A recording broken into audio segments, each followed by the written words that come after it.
ازيكم يا شباب، عاملين ايه؟ رب تكونوا بخير. في الفيديو اللي فات اتعلمنا مع بعض الست، وقلنا ان الفرق بين الليست والست ان الست بتخزن كل القيم ما عدا القيم المتكررة، على عكس الليست بتخزن كل القيم. يعني الست بتخزن القيم اللي مش متكررة. يعني لو انت عندك قيمتين متكررين، هي بتاخد قيمة واحدة منهم بس بتخزنها عندك في الميموري، مش بتخزن القيمتين. قلنا ان الليست بتخزن القيم بتاعتها جوه سكوير براكت، اما الست بتخزنها جوه كيرلي براكت. في الفيديو ده هنتعلم مع بعض حاجة جديدة اللي هي الماب. هناخد مثال بس بسيط كده من الليست، ونحدد الداتا تايب. هنقول مثلا string، وهنديها names. ماشي. هنقول equal والبراكت بتاعنا، وهنخزن قيمة محمد، وهنخزن قيمة أحمد. تمام. أما الماب عندنا هي بتتكتب بالشكل ده، وبعد كده ال- العلامتين بتوع أكبر منه وأصغر منه، وبنحدد نوعين داتا تايب، مش بنحدد نوع واحد. يعني أنت لو جيت عملت له string كده، وخلينا برضو نكمل string age مثلا اي اس، وحطينا سكوير براكت، هيدينا ايرور على سكوير براكت. هنحط له كيرلي براكت، لان هو الماب بنخزن القيم بتاعتها جوه كيرلي براكت زي السيت بالظبط. تمام. احنا كده كتبنا سطر الكود بتاعنا بشكل سليم، بس لو ملاحظين هو مدينا ايرور هنا عند السترنج او الماب. تمام. انت لو جيت وقفت عليها كده، هتلاحظ ان هو كاتب لك the type map is declared with two type parameters. يعني ايه؟ يعني الماب بتستخدم نوعين داتا تايب مش نوع واحد. ماشي.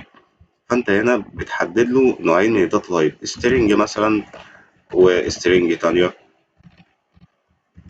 ماشي. او سترينج وانتجر، او سترينج ودبل، اي نوعين داتا تايب. ومش شرط اول واحده تبقى سترينج، ممكن تبقى انتجر برضه. تمام. ولكن انت بتحدد نوعين الداتا تايب بناء على الداتا اللي انت هتخزنها جوه الماب. خلينا ناخد مثال. انت مثلا عندك مجموعة من الطلبة، او خلينا نقول 3 طلبة بس او طالبين. عندك محمد مثلا، انت عايز تقول ان السن بتاعه 22 سنة، واحمد مثلا السن بتاعه 20 سنة. فانت بتعمل ايه؟ انت هنا بتحدد الداتا تايب بناء على الداتا اللي انت هتخزنها. احنا قلنا في المثال انك هتخزن اسم والسن، يعني اسم الطالب وسن الطالب. فاسم الطالب يعني string، تمام، لان هو نص. وعمر الطالب ممكن يبقى دبل او انتجر، فاحنا بنخليه انتجر عادي. ماشي. فلو لاحظتوا كده هتلاقي الايرور اختفى. ماشي. طيب نيجي بقى لتخزين القيم بتاعتنا. بتخزن ازاي؟ احنا محددين اول داتا تايب string، يعني احنا هنخزن اول قيمة عندنا كسترينج نص. فطبعا احنا متعودين انها بتتكتب جوه كوتيشن، سنجل كوتيشن او دبل كوتيشن. ماشي. فهنديله محمد اللي هو اسم الطالب، وبتيجي بعد كده تحط نقطتين فوق بعض، وبعد كده بتديله القيمة التانية اللي هي انتجر. ماشي. احنا قلنا محمد عنده 22 سنة. كده احنا خلاص حفظنا القيمة بتاعتنا.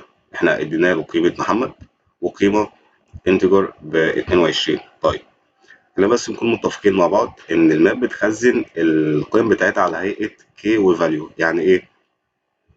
محمد ده هو الكي، اما الفاليو بتاعته اللي هي 22. ماشي. انت بتقول له ان الكي اللي هو اسم محمد، الفاليو بتاعته اللي هي القيمة بتاعته 22. لو جينا قلنا له برضو الكي احمد، وهنخزن فيها الفاليو 20. انا هنا بقول له ان احمد دي الفاليو الكي بتاعتك، والفاليو بتاعته هي 20. لما تيجي تعمل برنت للماب دي، ايدج مثلا، وخلينا نحذف الليست دي، ونعمل رن مع بعض ونشوف النتيجة بتطلع معانا بشكل ازاي. هتلاحظ ان النتيجة عندك طبع لك محمد 22 سنة واحمد 20 سنة. ماشي. طيب، خلينا برضو نعدل اسم الماب علشان خاطر برضو تبقى منسوبة للقيم اللي احنا هنخزنها. فنقول ايدج مثلا اوف ستودنت. تمام. كده اسمها مظبوط. ماشي. طيب احنا بنستخدم الماب امتى؟ احنا قلنا ان الليست يا جماعه احنا بنستخدمها عشان نخزن القيم. يعني انت عايز تخزن اسامي الطلبه كلها، عندك مثلا اسامي الطلبه عباره عن 5 محمد و10 احمد في الكلاس عندك، و و20 طالب باسم كذا. تمام.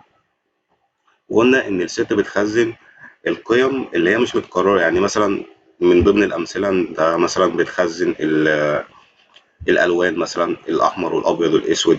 بتخزن مثلا اسامي الحيوانات زي اللايون او التايجر او الكات او الدوج وهكذا. تمام، لانها مش قيم متكرره. اما الماب احنا بنستخدمها في امثله زي كده. احنا عايزين نعرف ان الطالب محمد مثلا عنده 22 سنه، فاحنا بنستخدم الماب في الوقت ده. عايزين برضو نعرف عندك مثلا غرفة في الفندق مثلا، أو عندك فندق فيه مجموعة من الغرف، فأنت عايز تعرف كل غرفة مثلا فيها كام سرير، فبتكتب مثلا روم 1. خلينا برضو نكتب المثال بشكل سليم. روم 1 مثلا، أو خليها كده، وهنخزن فيها القيمة برضو. هنقول مثلا إن روم 1 فيها 3 سراير أو 3 بيدز، والروم 2 مثلا فيها 5 سراير. ده كده مثال برضو لاستخدام الماب، وأمثلة كتير برضو لاستخدام الماب.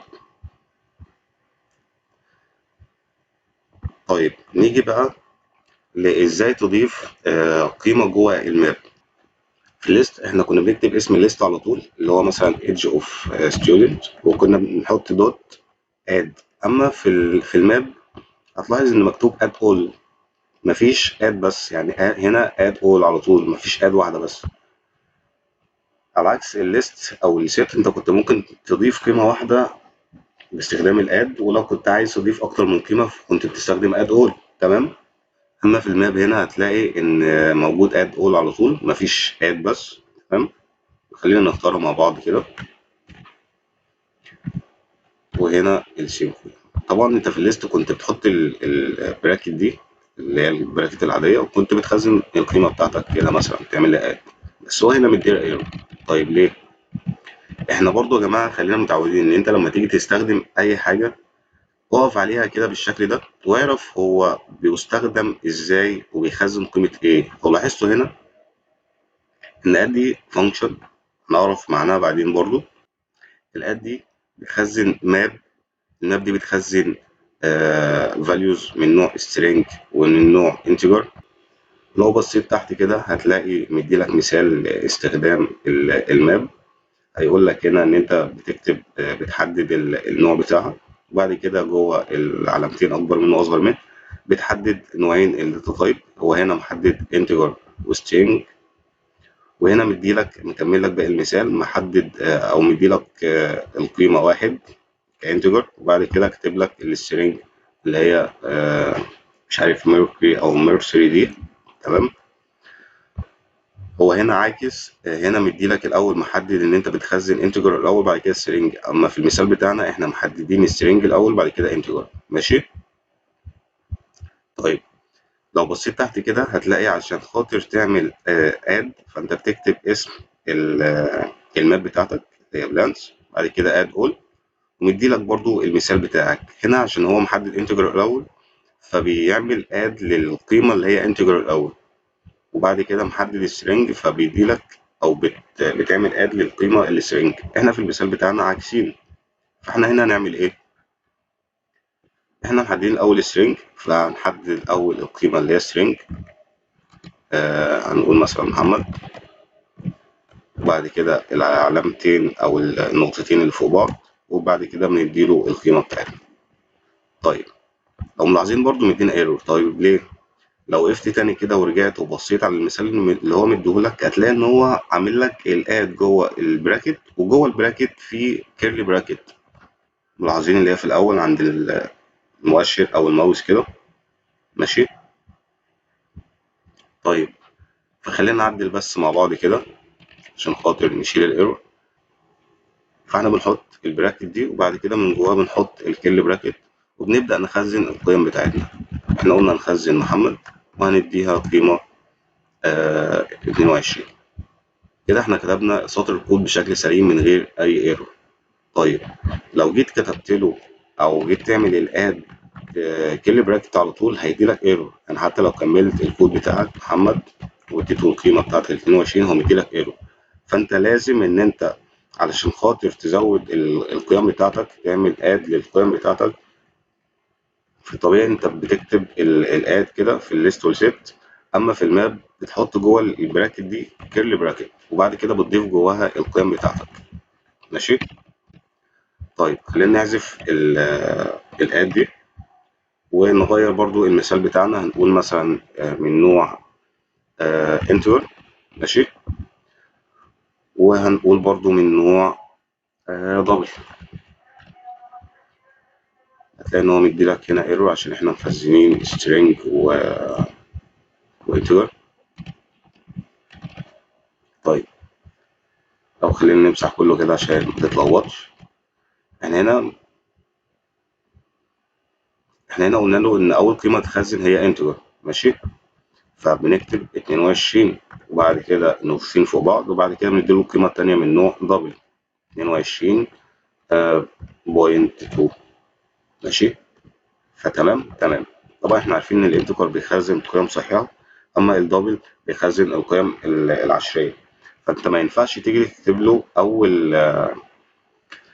اول قيمه عندك اللي هي الكي بتاعتك كدبل. ما ينفعش ان انت تعكس الاثنين هيدي لك ايرور على طول الا لو كان الاثنين مثلا دبل او اول واحده دبل فهتقبل انتجر عادي. وطبعا احنا عارفين الكلام ده من الفيديوهات اللي فاتت. لو انت ما اتفرجتش على الفيديوهات اللي فاتت ارجع اتفرج عليها تاني عشان تبقى فاهم بشكل كويس الكلام اللي احنا بنتكلم فيه. طبعا انت مش هينفع تعكس الاثنين. يعني انت مثلا لو محدد له سترينج ودبل مثلا فانت ما ينفعش لما تيجي في اول خانه تخزن له القيمه بتاعتك اللي هي دبل وبعد كده تيجي تخزن القيمه السترينج. ماشي. سامح مثلا فهيدي لك ايرور. ليه؟ لان هو هنا بيلتزم بالداتا اللي انت مديها له الاول بنوع الداتا تايب.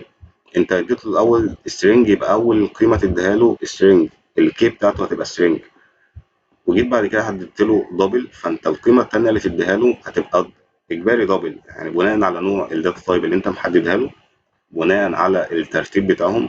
فانت بتدي له القيمه بتاعتك بنفس الترتيب بالظبط. حددت له اول اول داتا سترينج يبقى اول داتا هنا تبقى سترينج. حددتها له انتجر مثلا يبقى اول داتا هنا تبقى انتجر. وطبعا احنا قلنا ان الماب بتخزن القيم بناء على كي وفاليو. يعني انت لو وقفت كده على الماب هتلاقي ان هنا بص بيقول لك ايه. بيقول لك ماب اول حرف هو كي هو اختصار كلمه كي. تمام. بعد كده حرف الفي اللي هو اختصار لكلمه فاليو يعني القيمه. كده احنا خلاص خلصنا شرح الماب وعرفنا الفرق بين الليست والست والماب. قلنا ان الليست بتخزن مجموعه من القيم والست بتخزن كل القيم ما عدا القيم المتكررة. تمام. والماب بتخزن نوعين من الداتا تايب واخدنا امثلة على كل نوع داتا تايب من دي. طبعا الليست والست والماب احنا قلنا ان هما من انواع الكوليكشن داتا تايب اللي هي بتخزن مجموعة من القيم مش قيمة واحدة زي المتغيرات. كده احنا خلاص خلصنا الفيديو ده واشوفكم في الفيديوهات الجاية.